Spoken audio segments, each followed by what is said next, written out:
আসসালামু আলাইকুম ভাই, ভালো আছেন? ওয়ালাইকুম আসসালাম। ভালো আছি ভাই, আপনি ভালো আছেন? আলহামদুলিল্লাহ ভাই, ভালোই আছি। তা টিভি নিয়ে কোনে যাচ্ছেন ভাই?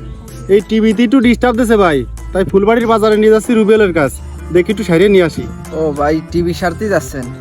তা 2 মিনিট কথা বলি। ঠিক আছে ভাই, বলেন। ভাই, আপনার সামনে মনে করেন বিরিয়ানি আছে আর পান্তা ভাত আছে, আপনি কোনটা খাবেন? আরে ভাই, বিরিয়ানিই তো খাবো।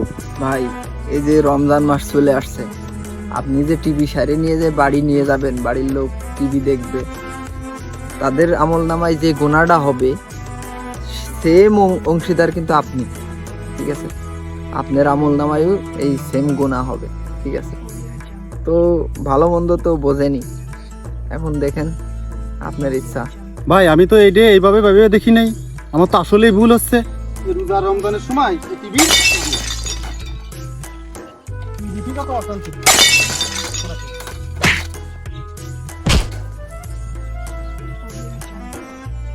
আমি জানি না ভাই আপনার কতটুকু ক্ষতি হয়েছে বা লস হয়েছে, তবে যতদূর বুঝি আপনার এপারের জন্য না হলেও ওপারের জন্য অনেক লাভ হয়েছে।